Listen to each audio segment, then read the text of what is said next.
at a talk that's going to start very soon involving Mr. Georgios Megas, who is the head of innovation and networking unit at iSense Group. He has extensive experience in EU research and innovation policy and in ecosystem building, which sounds fun and very, very important for what we're doing here. He has served at Horizon Europe and Horizon 2020 National Contact Point for Greece and as a coordinator for the Greek EIT Health Hub. Okay, his work focuses on bridging research, startups, industries, and investors, supporting the translation of deep tech and health innovation into market-ready solutions across Europe. Right now, he's involved in cancer research. Now, let me remind everybody why we are here. Okay, what are these master classes for? The master classes are meant to explore the interplay between innovation culture, EU research and innovation policies with the regulatory frameworks. I said all the keywords here because culture, innovation policies, and regulatory frameworks is the cement that buttresses the ecosystem. And here we're trying to build an ecosystem, okay? The aim is to examine how different innovation culture and models support the transition from research to real-world and market-ready solutions. And this is very important. The word market-ready solution is something that we're really lagging behind. We've got everything, almost everything, but the market-ready solutions. There's a big gap between research and market-ready solutions. Usually in the industry, we call it the valley of death, and bridging the valley of death is by far the hardest part in commercialization of university research. Now, in parallel, this session will provide a practical overview of key European funding instruments on which Mr. Megas is an expert, as well as policy shaping health, research and innovation, Horizon Europe, EIT Health, and emerging EU regulations on health data, AI, and data governance. Mr. Megas will be using concrete examples from industry and EU-funded projects to highlight how culture, policy, and ecosystem collaboration jointly influences innovation capacity, compliance, and time to market, with particular relevance to diagnostics and One Health applications. I'd like to stress here the word diagnostics, because diagnostics is something that not just us as a country or as a university, but globally we lack. Anybody interested in clinical research, especially for antibiotics and frequently for cancer, knows that diagnostics are, the lack of proper diagnostics are hindering research, and the lack of proper diagnostics are also causing a lot of deaths. I will stop my blah, blah, blah, blah here. And all I have to say is that, Mr. Megas, thank you very much for sharing your knowledge with us. And I hope that this group of participants will benefit greatly from your extended expertise. I will close my microphone and my camera. You've got the floor. You are the host. You can do anything you like. So please go on. Thank you very much for the warm introduction of this. And I want to thank DxHub Project and all the participants and the partners for the invitation.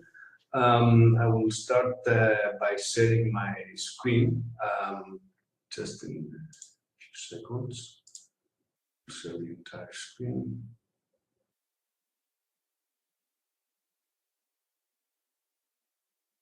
So I hope that everyone can see the first slide of my presentation.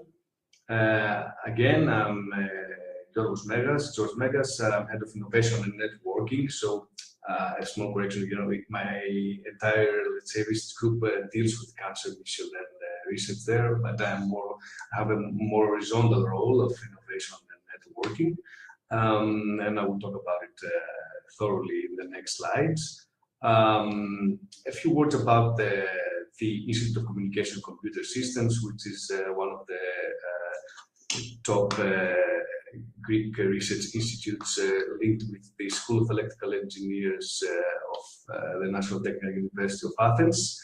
It has around 1,000 researchers and employees currently, and many research and innovation projects, and it has around 26 research groups. One of those is iSense Group, the group that I am a member of and I represent, and the group that the Innovation and Networking Office is hosted at.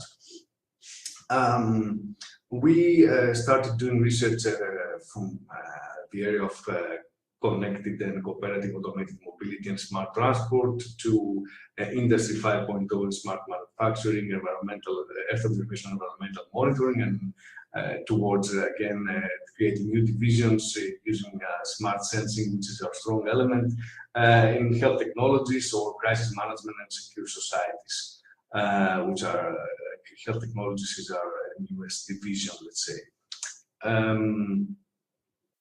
I will continue by jumping in the theme that we're going to discuss today. We're going to discuss about innovation in healthcare. We're going to discuss about regulation in healthcare, and EU regulation mainly, and that will affect us, to affect how we're doing our job and how we innovate, and about innovation culture, and some funding and networking opportunities will be on the table as well. I will start with a typical explanation of what innovation is. And innovation is invention and commercialization. And it can be divided into a radical innovation, disruptive innovation, or a step-by-step innovation, incremental bits-by-bits innovation. And we can also further, let's say, divide it in product or service innovation, process innovation, business or business model innovation. A product or service sometimes is referred to as product innovation, as I remember well, in the Frascati manual. So why innovate? Why we do it? In the university, we did a case study about the Sony Walkman many years ago. It helped Sony become the first in the market. It was an innovation coming out of their offices. You know that EMI invented the tomography systems, and EMI was a record company that just decided to use some of the money from the Beatles to the research in this area, with no actual, let's say, connection. We can increase your market share like Amazon, or have the highest prices in the market like iPhone and Apple, or increase your reputation by using SpaceX to another sector, selling cars, or politics through your innovating in space technologies. Or you can modernize how molecular diagnostics are happening, like the Cepheid company with GenExpert did, or also a more European company. And maybe even revolutionize the market like OpenAI did with ChatGPT. An example more focused on the thematic today would be the example of GenExpert and Cepheid, which helped take the PCR test to the patient and closer to near the hospital rather than centralized labs. They didn't actually invent something new biological science or elements. PCR existed, but GenExpert redesigned the workflow, miniaturized it, and automated it. And it is deployable and used in Europe as well, because they have already complied with the regulations and have the CE marking. So it moved from PCR moved from specialized reference laboratories to small hospitals. They use their one-time used cartridges to the portable testers, and this helped a lot. They are very profitable right now. Other examples of innovation ecosystems, some translations needed here, but it's okay, you get the point of the main table.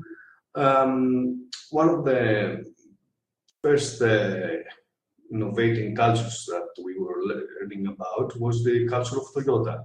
and the TMNA, let's say, labs or program. The TMNA allowed for employees that had good, nice ideas, innovative ideas, to submit them in a year-round, let's say, competition, and those that were selected were receiving funding, and the employee could participate in let's say, a team that had the obligation to bring this innovation to life. And this led to fast pilot implementations, rapid prototyping, and new services.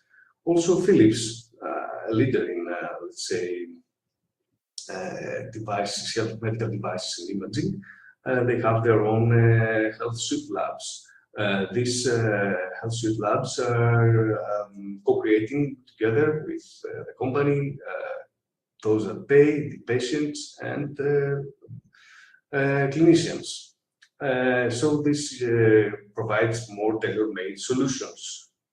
Of course, as you know, Philips is among the companies that holds most, among the top 3 that holds the most patents in specifically medical imaging and medical devices globally, together with, in Europe, together with Siemens Healthineers, globally with GE Healthcare. In pharmaceutical, let's say, companies like Roche, Pfizer, and Novartis dominate the patent area. They have the most patents. And in diagnostics, it's, I think, Roche and Abbott. I'm not studied further on the matter on diagnostics, on the patent applications. I'm sure about the previous two. Again, I don't know if you heard about open innovation. This is something that we see more and more, at least advocated by big companies, that they're trying to be open. And of course, the European Commission wants us to work in an open innovation concept in our proposals and projects.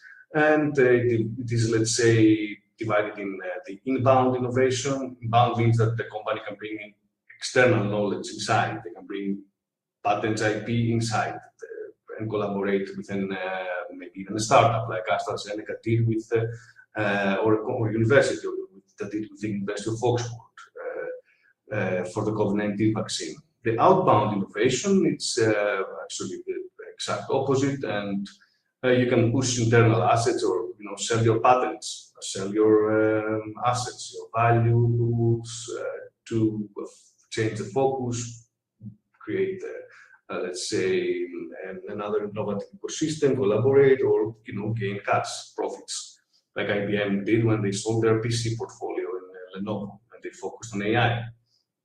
And there's combined innovation, like we've seen with Pfizer and biotech again. I won't even to remember the COVID area, but still. Biotech did tech, and Pfizer went to market, sales, did the promotion, and whatnot. So after having a clue of what open innovation is, what benefits it brings, and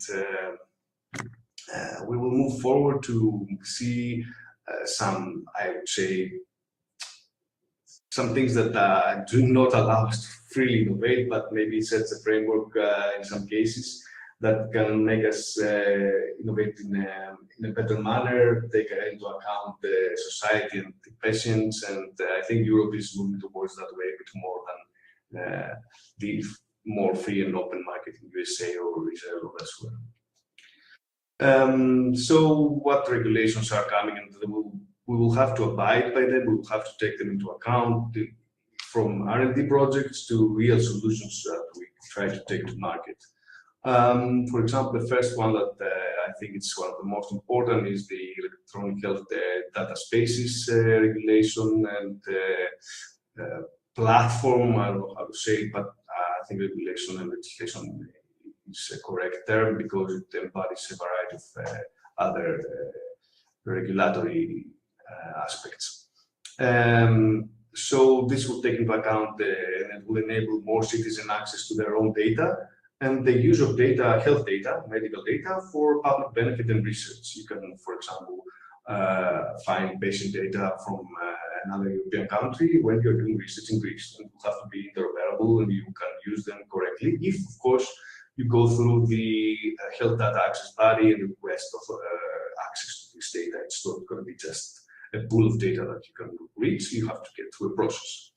And it promotes also cross-border cooperation for researchers here, for example, and not only through the new Health Data EU platform that is under development. But of course, GDPR will remain in effect. And I hope that we have till 3.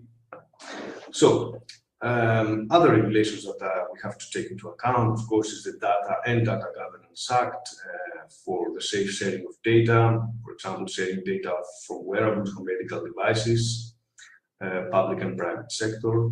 Of course, the well-renowned the AI Act and AI law, but any system that uses AI and provides you with information that are critical for you is, characterized as critical and high risk. And this means that when you try to do the health technological assessment, you will have to be more strict on the analysis of your technology and in order to be able to abide with the new medical device regulation and get the CE certification as well. All these things are connected, and sometimes to comply with the medical device regulation, and of course, especially if you're dealing with AI systems, you can actually, the cost can go up to 400,000 euros. We've heard about it, a company that received the medical device regulation CE certification not dealing with AI, costing them around 200,000 euros to receive such a CE marking, which is, for example, very restricting for big startups in the sector. In the image, we can see this was a picture I took from the Sheba Hospital in Israel many years ago when we visited with the European Institute of Innovation and Technology in Health, EIT Health, and we saw the AI dog there long before the large language models dominated the area. But still, this AI dog is a unicorn, and this is helping the triage of medical imaging coming from MRIs, brain scans, and helping the radiologist do the triage automatically back then even. But Israel does not I think it does not abide with its GDPR. Maybe it was easier for them to do this. And of course, the Sheba Hospital is one of the most innovative hospitals in the world and has its own innovation center, a research center, and startup support accelerator inside the hospital, like it's called ARC. And these rules matter. We talked about examples about how this regulation will affect us. We are seeing examples as the one, as I said, like you have to have the clinical trial data in Greece and it should be compatible for use in Sweden, following the fast healthcare interoperability resources, FHIR. So data will have to be able to move around Europe faster for the benefit of society. A tool recommended, for example, cancer treatment plans must meet strict requirements for transparency and explainability. Talking about explainable AI, I've heard about it. Of course, Data Act will allow us, if we're using glucose data from a monitor system, glucose monitor system, or our heart rate or whatnot from a Google or Samsung or Fitbit, to be able to take this data and move them to another device or use them as we please, which in the past was not so easy.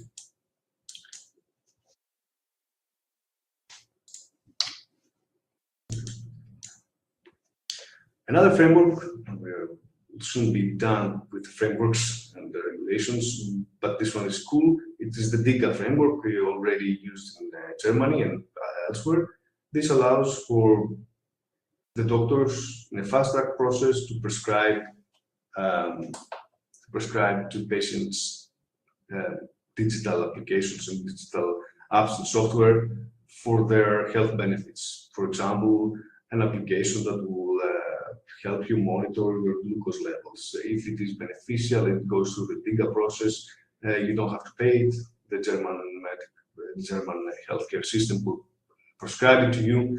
And we were creating workshops to talk about this many years ago in my previous position.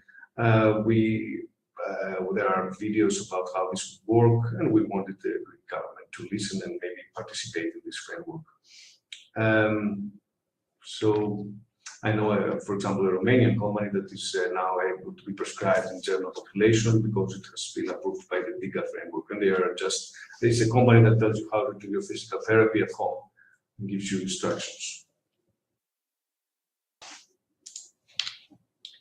And of course, there are not only regulations, there are funding mechanisms, funding tools, and funding programs. The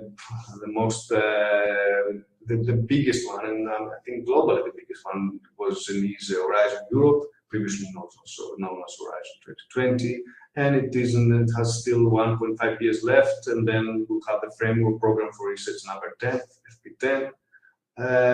With slight differences and changes, but this program has calls in the European funding and tender portals, always open, actually open 2 or 3 times per year, but there are many opportunities, usually requesting for 3 partners, the organization from 3 different countries minimum, to create consortia and solve already defined European challenges. Example would be use photonics to skin cancer and diagnostics, and creating technologies to solve this issue. And 10 organizations get together, they submit a proposal. If they get funding, they work for 4 years. These health technologies that I mentioned are in Pillar 2, the global challenges and European industrial competitiveness sub-program, and pillar as we call it. And this pillar is the most common sub-program of Horizon Europe, and it includes clusters that are sectorial clusters, like Cluster 1, which is about health, Cluster 4 is digital industry and space,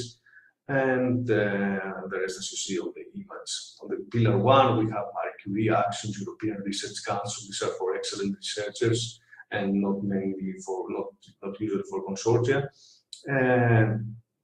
And Pillar 3 is about innovation ecosystem, startup support, and interesting programs inside the European Innovation Council. It's called Council, but it's a program with other sub-programs in it.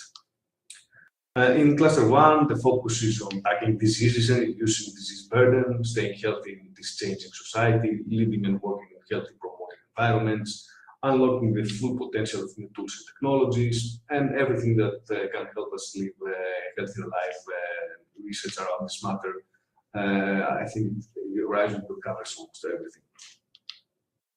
Of course, the Commission decided that those are not enough, those simple topics. They wanted topics that would have a long-term focus, so it created cancer missions with specific targets and KPIs, and projects affiliated with those missions. There are still Horizon Europe missions. One of the missions is called Cancer Mission. There's the Healthy Oceans and Coastal and Island Water Mission, Adaptation to Climate Change Mission, and the rest. Now, the Commission does not only offer funding programs, it offers support to networks like the European Business Network or the European Enterprise Group Network. I used to work in this network as my colleague Kostas that I see here, and participants, Manis. We worked there many years, and we supported Greek companies, researchers, or startups to find partners abroad. And you can find partners to create your own consortium and submit a proposal to Horizon Europe. After you post a partner search profile or advertisement in the system, there's a database. You can find partner searches and partner search profiles. There are thousands at this moment uploaded there, and they're not only in the healthcare sector. And there can be you can find partners for technological co-development to mature a technology or a solution. You can find partners or distributors of a product you have, or you can be a distributor for another one's product. And you can actually find partners to do research together. Of course, we can also find events there, brokerage events, organizing the framework of big other conferences like Medica. And the Horizon Group Network will help you take part in some one-to-one meetings, business meetings in the designated space. I think it's very helpful. Back to Horizon Europe and pillar number 3, but I don't think we have a lot of time to describe and analyze this program or sub-program. This is the EIT Accelerator, as we discussed before. On the 3rd pillar, you can see the European Innovation Council circled. This European Innovation Council was established to support startups and innovative SMEs that are high risk and low bankability, to take part in this sub-program called the EIT Accelerator. The European Innovation Council has other programs programs like the Pathfinder or EIC Transition. They are quite, let's say, tech and regulation and description heavy that we can discuss about them another time. But the important one here is the EIC Accelerator. It's a European startup or innovative SME accelerator. The top one, very difficult to participate. It gives around 0.5 to 15 million to startups. Up to 2.5 million is grant, and the rest will be equity. You will give equity of your company to the commission, and you can take it back and give it to another investor if you find one. But you need to convince the commission that you can take the solution you have into the market, that it's not otherwise bankable and fundable, and that it is really radical innovation. So in Greece, we are 16 absorption of funding top classical research in healthcare or cluster 4, 6 or 7, in this in absorption rate, but we are among the last in the participation in this EIC accelerator. So we have excellent research. We are participating in most of the European projects in all matters from mobility to digital smart manufacturing or healthcare, but we only have, like at least 6 months ago, 3 companies that have received funding from the EIC accelerator. One of them was Foxprint, a company spin-off of the Institute of Communication and Computer Systems. It was the first company to receive funding. It has received support from many organizations here in Greece, from the Enterprise Europe Network, from EIT, from Smart Health Hub, Digital Innovation Hub in Crete. But they're trying to do real-time 3D printing of the bladder, and as a start, and they received around, I'm not 100% sure, around 2 million euros.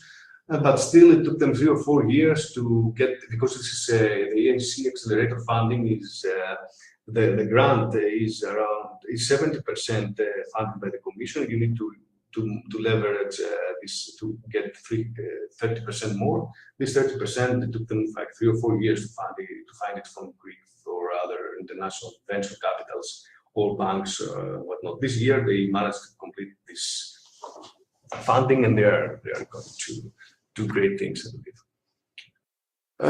Another instrument and tool that the European Commission established some years ago is the European Institute of Innovation and Technology. This is the EIT. 50% of the money comes for this instrument comes from the Horizon Europe, and this EIT creates the EIT Knowledge Innovation Communities, as we call them. So there is EIT Digital, EIT Health, EIT Urban Mobility, EIT Manufacturing. Now there is EIT Water as well. And those EIT knowledge communities, they support startups and students. They accelerate startups, they create educational programs for innovation and entrepreneurship in various sectors, and they also supporting bigger innovative projects. In the past, I was the EIT Health Knowledge Innovation Community coordinator for Greece. I know this program better than the rest, and it's still inactive, but whenever an EIT knowledge community starts, it has a 15 years lifespan, and then the EIT Health, the EIT Digital, they need to become self-sustainable. Like, for example, if you've seen EIT Digital now is detached from the central EIT in the commission, and it's now named 28 Digital, and it is a standalone company that supports, again, students, startups in digital technologies. EIT Health has a couple of years left yet, and to do with the European funding, and the rest of the funding, the 50%, where it comes from members, like General Electric Health, or here like Bayer or other companies pay fees to participate in EIT Health. And as we can see here on the screen, when I was working at the EIT Health Hub in Greece, we created startup programs, supported a variety of startups in many thematics, we created education programs, many workshops and trainings, like how hospitals and startups can collaborate, and others. And we created also an in-house project called Symbiosis and EIASI, healing in Greek, where we connected startups and hospitals and clinics. It was a very interesting program. It had a big impact, And started in 2022 and still goes on. 2021. The symbiosis program. These were the clinics participating without funding. They provided us with ambassadors, which were clinicians, doctors, nurses, chief information officers, IT departments, which they described. They described their needs. For example, what we asked the clinics, what is your department focus? We asked them what is their main challenges, and we asked them to give us personnel to talk with. After we created this, we created a list of startups also from an open call, and we also asked startups 100,000 questions.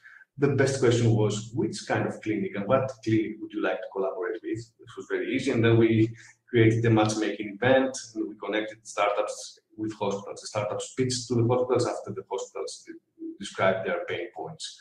And every year we had around 15 partnerships. 5 were business, another 5 were submission in Horizon Europe or EIT proposals, other 5 were submissions in Greek funding schemes, or some were just doing pilots in the hospital without getting any money. But it was beneficial for both the startup and the hospital. So this is an interesting way to collaborate, to create an ecosystem, and I can dive a lot deeper in this because I created it. But I think time is pressing us, and it's too much info in such a little time, I think.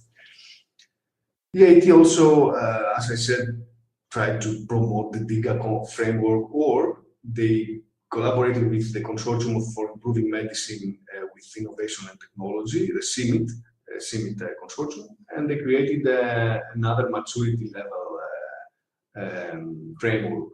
We know the technology readiness levels, which describe the maturity of the technological solution and the stage it's now. The EIT Health and CIMIT, they created this model where it's focused on healthcare and starts from clinical need idea, goes to proof of concept, proof of feasibility, proof of value around like TRL 5, 6, initial clinical trials and whatnot. And there are tables that help you, after you check the boxes, to identify which, let's say, maturity level your innovative solution or technology is standing at. And there are tables that are focused on, and one table is focused on digital technology, the other on biotech, the other one on diagnostics, and you can find them on link. Again, I talked about our health technology division, and these are the projects that we have already, let's say, that are currently running. And many of them on their last year, like OncoTIR and OncoScreen are the big cancer mission projects. OncoScreen is a shield against colorectal cancer. We try to create affordable and risk-based screening methods. You can contact me, and I will get you in contact with a specific division. Now the new projects that started last year, and it's Disarm and Seal. We talked about this, and some that have ended. So some summary for what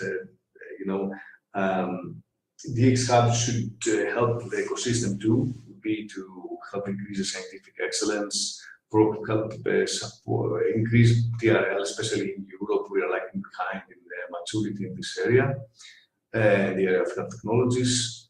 We need support for implementing, integrating, and abiding by the NTR and IVDR specifically, the AI Act and the electronic data spaces. That's what will help us become, let's say, regulatory proof. Of course, ways to go to market, investment pathways, and engagement with SMEs and investors. Finally, what we're doing now, creating an ecosystem Greece and Portugal will be important. Portugal is kind of more advanced in some areas, and I will be looking closely for the outcomes of DxHub. Finally, just an inspiration, going back to culture, I found it always interesting. When COVID started again, I started studying, looking for studies online. about the mRNA vaccines, and there were many studies. Of course, most of them described the side effects that could be in mRNA vaccines. I mean, they were not something new. I don't know why nobody studied those from 2015, 2014, 13. And all these studies had the name of this lady, Katalin Karikó, and she won a Nobel 2 years ago. But in her first steps, she received a lot of criticism from the colleagues. Her ideas didn't get interest. She was even demoted and lost her job. I mean, she was also being marginalized by group thinking in the university. Group thinking is something we need to tackle. Great ideas should be able to be heard. And that's the way we move forward with innovation. We need to break the silos. Typical researchers should open their minds and their eyes and their ears to new ideas. As Andreas said, students have been grasping this faster, maybe because they're more open in this way. And we have to avoid this closed-minded thinking. I hope this covered many areas in such a brief time. I want to thank you very much for inviting me in this presentation. Thank you.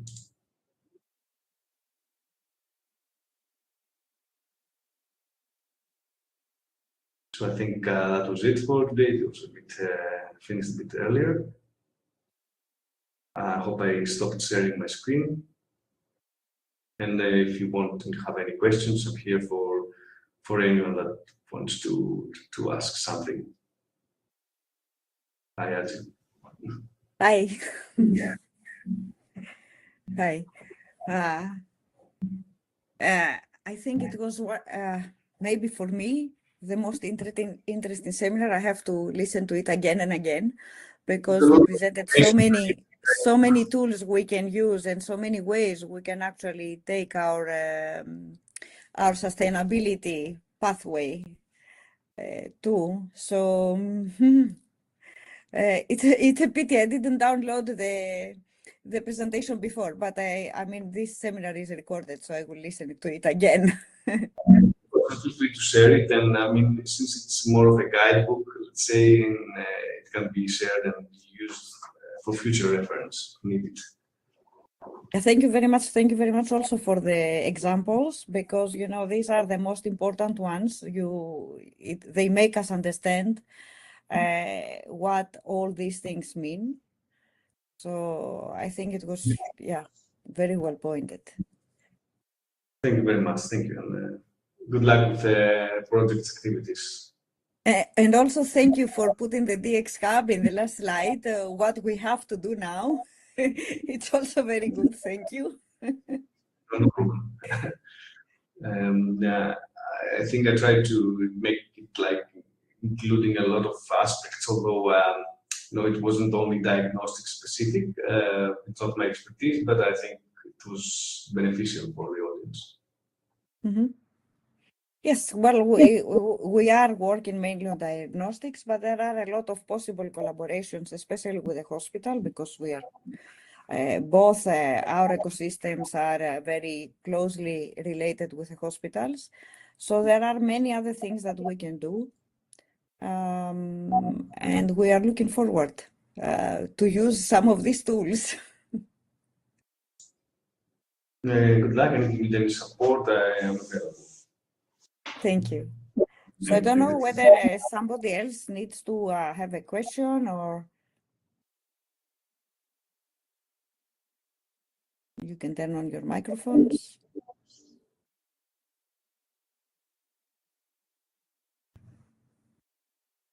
I guess everything was very clear.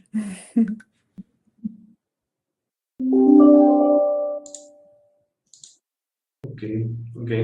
Again, I'm available whenever you feel like any ideas will come up. And thanks again. Thank you very much for this very informative seminar. I'm sure we are going to discuss, especially in our DxHub ecosystem, all these tools on how we can use them to take it forward, especially now that we are looking to have some products. that can be commercialized. And we hope to see you again in another one. Yes, I'm happy to join if needed, even in a final meeting. Who knows? Yeah, well, you are one of our mentors, so we will probably reach out for more information and advice for several of the things you already discussed and others that we have in mind. Thank you very much. Thank you. Thank you. So goodbye, everybody. Bye, everyone.